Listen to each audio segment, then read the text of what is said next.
Hello everyone, स्वागत है आप सभी का मेरे चैनल द डिवाइन टैरो में। कैसे हैं आप सब? उम्मीद करती हूँ सब हैप्पी होंगे, पॉजिटिव फील कर रहे होंगे, पॉजिटिव सोच रहे होंगे।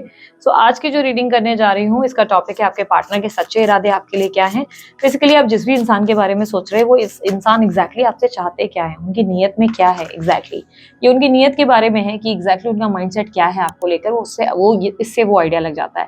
ध्यान रखिएगा, रीडिंग कलेक्टिव है, टाइमलेस है और जर्नल है। रीडिंग जरूरी नहीं कि सब लोग के लिए रिजोनेट करे, पर मोस्ट ऑफ द टाइम कर जाती है। साथ ही साथ ये रीडिंग जेंडर स्पेसिफिक बिल्कुल बिल्कुल नहीं है। थीथा पे फोकस ना करें, सिर्फ और सिर्फ एनर्जीज पे फोकस करें। ठीक है, so let's start with the reading. Universe please guide.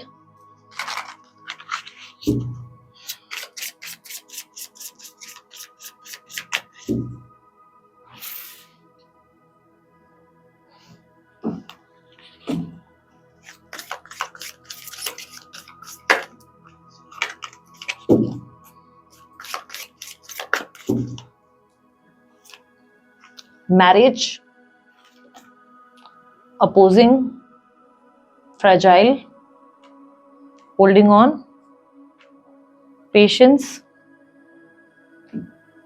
control। एक सेकेंड। हाँ,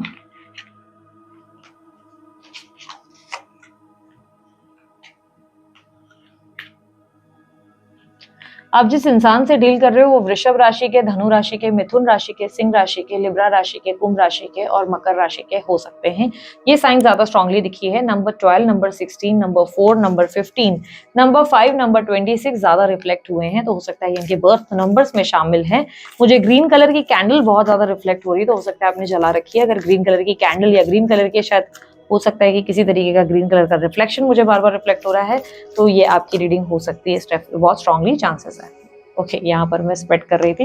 एक सेकेंड। बस प्लीज गाइड इनके पार्टनर की ट्रू इंटेंशंस। मुझे ऐसा दिखाई दे रहा है कि ये व्यक्ति आपको लेकर जेन्युइन जरूर है, लॉयल जरूर है, लेकिन कहीं और कमिटेड और स्टक नजर आ रहे हैं। कहीं और किसी स्थिति में स्टक है। शायद इसके बारे में आप ऑलरेडी जानते हैं। ये स्थिति इनके परिवार के साथ, इनके कल्चर या इनकी कास्ट के साथ हो सकता है। हो सकता है लॉन्ग डिस्टेंस रिलेशनशिप है या कमिटेड है कहीं और, जिसके वजह से ये व्यक्ति आपके साथ सीरियस होते हुए भी आपका साथ नहीं दे पाते। लेकिन कहीं ना कहीं ये समझ लो कि तन मन धन से ये आपको अपना पति या पत्नी जरूर मानते हैं। रिएक्ट नहीं करते, वैसे बिहेव नहीं करते, दिखाते नहीं या जताते नहीं, बट कहीं ना कहीं फीलिंग्स वैसी ही है जहां पर ऐसा लग रहा है कि ये इंसान आपको अपना सब कुछ मानते हैं। बट यस, ये कमिटेड है, कहीं कहीं बहुत स्ट्रांगली कमिटेड है, या कहीं इनकी स्टक एनर्जी रिप्रेजेंट जरूर हो रही है। एस ऑफ वॉन्ड्स के साथ रिप्रेजेंट हुआ है कि यहाँ पर क्लियरली ये पेज ऑफ वॉन्ड्स है, एग्जैक्टली रिप्रेजेंट हो रहा है कि ये व्यक्ति एक ऐसी स्थिति में है जहां पर ये आपको पसंद बहुत करते हैं, आपके लिए पैशनेट फील करते हैं, आपके लिए एक लाइकिंग वाली एनर्जी है, एक स्ट्रॉन्ग फीलिंग्स हैं, लेकिन उस अर्ज को ये छुपाते हैं, उस एक फीलिंग को ना ये छुपाते हैं। उसका रीजन उनका कहीं स्टक सिचुएशन में होना। अगर उन्होंने वो फीलिंग्स दिखाना शुरू कर दिया, एक्सप्रेस करना शुरू कर दिया, या उन्होंने आपको लव देना शुरू कर दिया, रोमांटिक होना शुरू कर दिया, तो उन्हें पता है कि आपकी एक्सपेक्टेशंस बहुत बढ़ जाएगी उनसे, और वो ये एक्सपेक्टेशंस आपकी बढ़ाकर आपको हर्ट नहीं करना चाहते या करना नहीं चाहते। ठीक है, क्लियरली मुझे दिखाई दे रहा है कि आपके पार्टनर आपको लेकर बहुत ज्यादा स्ट्रांगली ये फील करते हैं कि आप किसी भी सूरत से उनकी जिंदगी से नहीं निकलना चाहिए। बिल्कुल चाहे जो हो जाए, आप उनकी जिंदगी में बने रहने चाहिए। उसके लिए चाहे उन्हें कुछ भी क्यों ना करना पड़े, वो करने को तैयार है। साम दाम दंड भेद, यानी कि किसी तरीके का झूठ भी बोलना पड़े तो तैयार है वो। किसी तरीके के लाइक बोलते ना, बातें छुपानी भी पड़ जाए तो भी उसके लिए उनको कोई दिक्कत नहीं है। मैनिपुलेशन तो मैनिपुलेशन करने के लिए भी ये व्यक्ति रेडी है। इन्हें नहीं लगता ये किसी तरीके की कोई गलती करते हैं।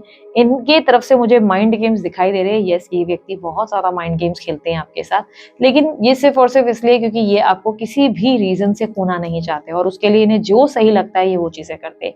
इन्हें लगता है कि चलो झूठ बोलने से अगर आप बने रहेंगे तो ये वो झूठ बोलने के लिए भी रेडी है। बट कहीं ना कहीं आप इनके बारे में पहले से ही जानते हैं। आपको आइडिया है कि ये व्यक्ति किस प्रकार के हैं, एग्जैक्टली आपसे क्या चाहते हैं, या इनका स्वभाव कैसा है। आप अच्छे से जानते हैं आपके साथ माइंड गेम्स खेलते हैं या झूठ बोलते हैं या बातें बनाते हैं। बट कहीं ना कहीं मुझे ऐसा दिख रहा है, चाहे जो भी हो, ये बात आपको भी पता है कि ये व्यक्ति आपसे बहुत ज्यादा जेन्युइनली कनेक्टेड है, बहुत ज्यादा लव करते हैं। फ्रेजाइल की एनर्जी है विथ 2 ऑफ स्वॉर्ड्स के साथ। यस, ये व्यक्ति आपको लेकर कोई फैसला नहीं कर पाते। इस इंसान के मन में आपके लिए प्यार तो बहुत ज्यादा है। आपने इनका दिल चुराया है, रिप्रेजेंट कर रहा है पहली मुलाकात में ही और बहुत कम समय में ही।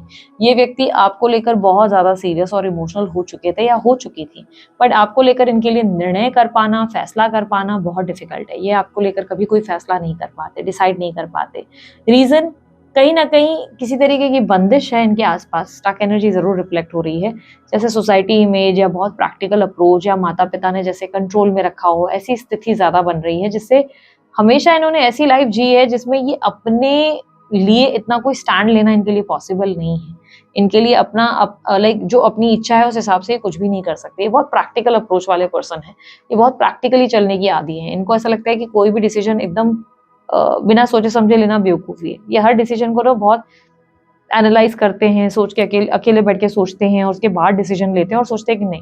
तो जो बहुत ज़्यादा सोचता है, जो प्यार में बहुत दिमाग चलाता है ना, वो हमेशा हमेशा सोसाइटी से बंधा रहता है। यानी कि उसको लगता है समाज क्या कहेगा, लोग क्या बोलेंगे, घर में क्या बोलेंगे, ये सब चीज़ें उसके दिमाग में ज़्यादा चलती है। और ये चांसेस बहुत स्ट्रांग है कि जिस इंसान से आप डील करते हैं, ये व्यक्ति स्पेशली अपने फादर से डरते हैं। इनके अपने फादर्स का कुछ डेफिनेटली शायद इनकी प्रथा है, इनकी कोई एक होता है ना पूर्वज, होता है कि इनके ग्रैंडफादर्स वगैरह कुछ ऐसा लेना देना है, मे बी इनका कल्चर कास्ट अलाउ नहीं करता, ऐसी कोई दिक्कत है। बट इनके फादर का रोल इम्पोर्टेंट है। मुझे ऐसा लग रहा है कि इन्हें लगता है कि अगर इन्होंने आपको चूज किया तो ये अपने फादर को फेस नहीं कर पाएंगे, यानी कि अपने पिता को फेस नहीं कर पाएंगे, या उनके पिता की तरफ से बहुत डिफिकल्टीज का सामना करने को मिलेगा। और बहुत से लोगों के लिए हो सकता है ये व्यक्ति के फादर इन लॉ की बात हो रही है, यानी कि इनके ससुर हैं वो, जिनके बारे में हम देख पा रहे हैं। इनके ससुर कोई पावरफुल व्यक्ति हैं और इन्हें पता है कि अगर इन्होंने ऐसा कोई एक्ट किया, बेसिकली मुझे स्टक सिचुएशन जो दिख रही है ये इनके फादर की वजह से दिख रही है, इनके पिता की वजह से दिख रही है। पिता या तो बहुत कंट्रोल करते हैं या बहुत स्ट्रिक्ट हैं, या अपने पिता को किसी तरीके से ना ये लेट डाउन नहीं करना चाहते। ये नहीं चाहते कि किसी भी वजह से इनके पिता इनको लेकर अपसेट हो जाए और ये सोचे कि अरे यार, मैंने नहीं सोचा था कि मेरा बच्चा ऐसा करेगा या ऐसा करेगी। या बहुत से लोगों के लिए मैं कहूँगी कि ये इनके फादर इन लॉ हो सकते हैं। हो सकता है ये ऑलरेडी कहीं मैरिड हैं और इनके फादर इन लॉ बहुत ज़्यादा पावरफुल हैं, पैसे वाले हस्ती से हैं, पैसे वाले बैकग्राउंड से हैं। इन्हें अच्छे से पता है कि वो इनकी बैंड बजा सकते हैं, इनकी ज़िंदगी खराब कर सकते हैं, इसलिए आपको लेकर कभी डिसीजन ले नहीं पाएंगे। क्लियरली दिख रहा है कि इनके लिए संभव नहीं है। यहाँ पर ये दिख रहा है कि ये व्यक्ति आपको अपने कंट्रोल से जाने देना पसंद नहीं करते। ये बहुत इनसिक्योर है आपको लेकर, बहुत ज़्यादा। ये किसी ना किसी तरीके से बार बार आपको कंट्रोल करने का प्रयास करते हैं। मुझे एक जो चीज़ इनकी तरफ से देखने को मिली है वो ये है कि ये व्यक्ति झूठ बहुत बोलते हैं, बहुत ज़्यादा झूठ बोलने की आदत है।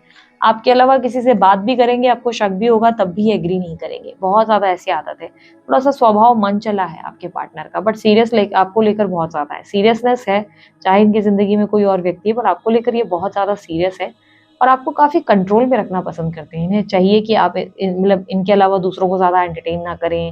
लाइक वो एक फ्री माइंडसेट नहीं देना चाहते। इन्हें नहीं पसंद आप सज धज किसी और के लिए आप सजे धजे, किसी और के लिए आप अपने आप को नहीं, किसी और को ज़्यादा टाइम या अटेंशन दें। इन्हें ये सब चीज़ें पसंद नहीं है। ये काफ़ी आपको कंट्रोल में रखने की इच्छा रखते हैं।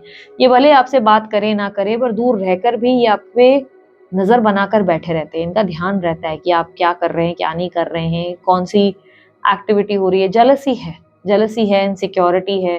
ज़रा भी आइडिया लगता है कि आप किसी और से बात कर रहे हैं या किसी पर्सन को एंटरटेन कर रहे हैं, तो इनसे बर्दाश्त नहीं होता है। इन्हें तकलीफ होना शुरू हो जाती है, इरिटेट होने लगते हैं। इन्हें नहीं चाहिए कि आप इनके अलावा किसी और को इतनी कोई इंपॉर्टेंस दें, इनके अलावा किसी और को इतनी वैल्यू दें।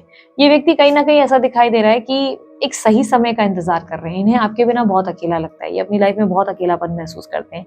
आपको लेकर इनके मन में किसी प्रकार का गिल्ट भी है। इन्होंने कोई चीज़ थी जो आपके साथ गलत करी है, पास्ट में क्लियरली दिख रहा है कि इनकी कोई ऐसी चीज़ है जिसकी वजह से ये बहुत गिल्टी फील कर रहे हैं। बहुत ज़्यादा इनके मन में ऐसा है कि लाइक इनको लगता है कि एक होता ना कि यार काश मैंने इसके साथ ऐसा नहीं किया होता। तो उस गिल्ट के चलते भी ये व्यक्ति हो सकता है कि आपसे ज़्यादा बात नहीं कर पाते या आपके साथ थोड़े से कोल्ड रहते हैं। अपनी गलती मान पाना इनके लिए इतना आसान नहीं है। अपनी गलती को एक्सेप्ट करना इतना आसान नहीं है। इनके लिए बहुत डिफिकल्ट है ये, बहुत ज़्यादा। डे ड्रीमिंग बहुत करते हैं व्यक्ति, आपके बारे में बहुत ज़्यादा सोचते हैं। इनको कहीं न कहीं आपकी याद आती है। ये चाहे कितने भी सालों की आपकी बातचीत नहीं हुई हो, कितने भी महीनों की बातचीत नहीं हुई हो या बातें होती हैं, कहीं न कहीं आपको मिस बहुत करते हैं। ये कहीं न कहीं आपको बहुत ज़्यादा अपने साथ जुड़ा हुआ महसूस करते हैं। इन्हें लगता है आप इनके साथ बहुत जुड़े हुए हैं, आपके साथ ये इमोशनली अटैच बहुत ज़्यादा है। ऐसा लगता है कि ये इमोशनल बॉन्ड जो आपके साथ इन्होंने फ़ील किया, सेंस किया, वो कभी किसी और व्यक्ति के साथ इन्होंने फ़ील नहीं किया। वो वाली चीज़ उन्होंने कभी सेंस नहीं की। इतनी केयर कोई उनकी करता नहीं था। बट आपको लेकर एक गिल्ट ज़रूर है। इनको लगता है कि इन्होंने आपके साथ कुछ गलत किया, या इनको इस बात का गिल्ट है कि ये आपको चाहकर भी चुन नहीं पाते। चाहकर भी, चाहे इनकी जो इच्छा हो, ये नहीं चुन पाते। एक एनर्जी जो मैंने नोटिस की है होल्डिंग ऑन और 4 ऑफ स्वॉर्ड्स के साथ जो रिफ्लेक्ट हुई है, एक आपके पार्टनर की ना कुछ अजीब सी चीज मुझे देखने को मिली है। आई एम नॉट श्योर कि आप इस चीज से कनेक्ट करेंगे कि नहीं, बट आप में से हाफ ऑफ द लोग शायद समझेंगे। अगर रिजोनेट होगा मुझे कमेंट बॉक्स में बताना। मुझे पता नहीं क्यों ऐसा लग रहा है, हर किसी का अलग सिनेरियो हो सकता है। मुझे पता नहीं क्यों आपके पार्टनर की एक एनर्जी में ऐसा लग रहा है कि आपके पार्टनर चाहते हैं आप किसी और के साथ सेटल हो जाए। ये थोड़ी सी अजीब चीज है आपके पार्टनर की, लेकिन ऐसा लग रहा है कि आपके पार्टनर उस चीज का वेट कर रहे हैं कि आप किसी और के साथ कनेक्ट कर जाएं और उसके बाद ये आपके साथ एक नई शुरुआत कर सके। ये जानबूझ के आपको स्पेस देके बैठे हैं। शायद आप सिंगल हैं, शायद आपकी शादी नहीं हुई और ये चाहते हैं कि आप कहीं शादी कर ले उसके बाद आप इनके कांटेक्ट में आए, या शायद आप इनसे ऑलरेडी मैरिड हैं तो ये आपको टाइम दे रहे हैं कि किसी आप अपने फैमिली वालों से सबसे डील करें और उनको आइडिया लगे, आपको आइडिया लगे कि वो आपके सगे नहीं हैं, वो आपके साथ सही नहीं हैं, और उसके बाद ही आपसे कांटेक्ट में आए, ताकि आपको रियलाइजेशन आ जाए कि वो इतने भी बुरे नहीं थे, हमेशा आपके साथ थे। ऐसा लग रहा है कि आपके पार्टनर जैसे चाहते हैं कि आप आगे बढ़ जाएं। आपके पार्टनर जैसे कहीं ना कहीं इच्छा रखते हैं कि आप आगे बढ़ जाएं, ताकि ये आपके जीवन में वापस एंटर कर सके। I know this is weird, but आपके पार्टनर ने इस चीज को बहुत सोचा हुआ है, दिमाग में प्लान किया हुआ है कि नहीं, बिकॉज इन्हें लगता है कि इस तरीके से, जिस तरीके से आप लोग कनेक्ट करते हैं, इससे आप इमोशनली इनसे बहुत अटैच्ड हो चुके हैं। इन्हें अपने अलावा ये पसंद नहीं कि आपकी जिंदगी में कोई और आ जाए, लेकिन कहीं ना कहीं इन्हें ये भी लगता है कि अगर आपके जीवन में कोई और आ गया या किसी और की एंट्री, जैसे आपने अपने परिवार को वैल्यू देना शुरू कर दिया या आप किसी नए व्यक्ति के चक्कर में आए, यानी कि अगर सिंगल हो तो शादी हो गई, तो आप इनको समझेंगे, यानी कि किसी और इंसान के आने के बाद आपको ये एहसास होगा कि ये व्यक्ति बहुत ज्यादा सही थे आपके लिए। I know this is really very weird, आपके पार्टनर की एनर्जी है बहुत वियर्ड है, आपको ज्यादा पता होगी, बट यस आपके पार्टनर जानबूझ के चाहते हैं कि आप किसी और के साथ कनेक्ट करें, या आप, एक होता है ना कि दुनिया में चक्कर लगाकर देख लें और आपको रियलाइज हो कि यार ऐसा इंसान यही सही था मेरे लिए, शायद यही इंसान मेरा सच्चा व्यक्ति है, मुझसे प्यार करता है। क्योंकि इन्हें लगता है ये आपसे प्यार बहुत करते हैं, लेकिन ये आपको प्रूव नहीं कर सकते इस चीज को, ये आपको साबित नहीं कर सकते कि आपसे कितना प्यार कर सकते हैं, क्योंकि जो चीजें इन्हें प्रूव करने के लिए करनी चाहिए, यानी कि कोई एक्ट, कोई कमिटमेंट, कोई स्टेबिलिटी या आपके लिए कोई एफर्ट, इनके लिए वो संभव नहीं है ये वो कर सके। और स्पेशली डर इनके फादर का ही है, मानो ना मानो फादर या फादर इन लॉ का इन्वॉल्वमेंट इनके ऊपर बहुत हावी है, जिसकी वजह से ये चाहकर भी आपके लिए डिसीजन नहीं ले पाते, और इनको चाहिए कि आप थोड़ा सा, एक होता ना कि दर दर भटको जरा, तुमको आइडिया लगे दुनिया का, और उसके बाद तुम वापस लौटोगे, तुम्हें रियलाइज होगा कि मैं तुम्हारे लिए कितना जरूरी था या कितनी जरूरी थी, तुम्हें मेरे प्यार का एहसास हो।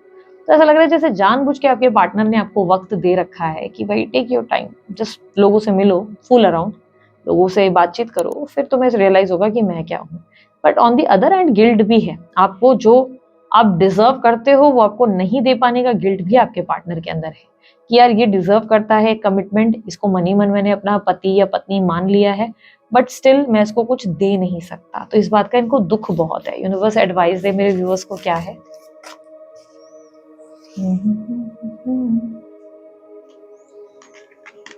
एस ऑफ कप्स, आपको अपनी जिंदगी में ना एक चेंज लाने की जरूरत है। आप एक ही जगह पे ना स्टक हो गए हो, आप अपनी लाइफ में ना कोई साइकिल चेंज नहीं कर रहे हो, और आपको लग रहा है कि खुद ही सिचुएशन आपके लिए अनफोल्ड होगी, खुद ही आपकी लाइफ चेंज हो जाएगी। ऐसा नहीं होगा। समटाइम्स आपको थोड़े एफर्ट डालने पड़ते हैं। आप लेजी होकर एक जगह बैठे हो, आप बोल रहे हो मेरे को कोई एक्शन नहीं लेने, जो करना है यूनिवर्स को करना है, बट समटाइम्स आपको थोड़े एक्शंस लेने पड़ते हैं। यहाँ पर एस ऑफ कप्स ये भी रिप्रेजेंट कर रहा है कि अपने आप से तो प्यार करना ही है, बट उसके साथ आपको अपने जीवन में ना कुछ नए लोगों को भी मौका देना चाहिए अपनी लाइफ में। आपको समझना पड़ेगा कि जिस जगह आप दौड़ रहे हैं, जिस इंसान के बारे में आप कंसर्न है, उस व्यक्ति का अप्रोच और माइंडसेट बहुत डिफरेंट है, और वो चाहकर भी आपको वो नहीं दे सकते जो आप उनसे एक्सपेक्ट कर रहे हैं। और ये बात शायद ऑलरेडी उन्होंने आपको खुलकर कही भी है, ये संभव नहीं है। Society conscious, society image conscious है आपके पार्टनर। चाहकर भी ये व्यक्ति आपके लिए सब कुछ छोड़ छाड़ कर कुछ नहीं कर सकते या कर सकती, इनके लिए डिफिकल्टीज है, और ये बात इन्होंने खुलकर आपको बताई है। देयर इज समवन जिसकी वजह से स्टक है, किसी से प्रेम नहीं करते, प्रेम आपसे बहुत करते हैं, लेकिन ऐसा लगता है कि किसी और के वजह से ना, मतलब वो फैमिली और सबकी रिस्पॉन्सिबिलिटी की वजह से ना, ये व्यक्ति आपको चुन नहीं पाते, इनके लिए बहुत डिफिकल्ट हो जाता है। और यहाँ पर फादर का डर डेफिनेटली, या फादर इन लॉ का डर ज्यादा है। लेकिन आपको अपनी जिंदगी में एक नई शुरुआत करके अपनी जिंदगी में नए प्रपोजल्स के बारे में चेकआउट करना चाहिए, कुछ नए लोगों से मिलना जुलना चाहिए, बातचीत करनी चाहिए। आप तुरंत ही रिजेक्ट कर रहे हो, आप किसी को भी देखने से इनकार कर रहे हो, मिलते ही डायरेक्ट डाउट में आ जा रहे हो, आपको अपनी जिंदगी में परिवर्तन लाने के बारे में सोचना होगा। आप जिस तरीके की स्थिति में चल रहे हो ना, उसमें आप ओवरथिंक बहुत कर रहे हो और बैठे-बैठे सोच रहे हो कि एक दिन जिंदगी बदल जाएगी। ये तो कुछ ऐसा हो गया कि आपको जॉब चाहिए पर आप जॉब के लिए बाहर ट्राई नहीं करना चाहते। आप इंटरव्यू देने ही नहीं जा रहे हो। आप बोल रहे हो बैठे-बैठे जॉब का प्रपोज़ल जो है ना, घर पे आ जाएगा, अचानक से 20 लाख की सैलरी आ जाएगी। तो ऐसा नहीं होता, आपको एफर्ट डालना पड़ेगा। आपकी लाइफ को चेंज करने के लिए आपको मेहनत करनी पड़ेगी। इट सीम्स कि आप उतना ही ज़्यादा एफर्ट नहीं डाल रहे हो जितना आपको डालना चाहिए। आप अपनी ज़िंदगी में चेंजेस लाने के लिए रेडी नहीं हो। किसी नए इंसान से मिलने के लिए रेडी नहीं हो, लोगों से बात करने के लिए रेडी नहीं हो। आपने जैसे एक्सेप्टेंस कर लिया है कि ले लिया कि यही है मेरी ज़िंदगी, मैंने एक्सेप्ट कर लिया, जो भी है यही मुझे जीना है। तो इस तरीके से आपकी लाइफ आपके लिए और कॉम्प्लिकेटेड बनती चली जा रही है, समझ रहे हैं? सो ये थी आप लोगों की रीडिंग अगर आप लोगों को अच्छी लगी, आप लोग लाइक शेयर सब्सक्राइब कीजिएगा, ढेर सारा प्यार दीजिएगा। उसके अलावा अन्य कोई जानकारी अगर आप चाहते हैं, आपको डिस्क्रिप्शन बॉक्स और स्क्रीन पर मिल जाएगी। अभी के लिए इतना ही, मैं चलती हूँ, अपना ध्यान रखें, मुस्कुराते रहें, बाय, टेक केयर, ओम साई राम।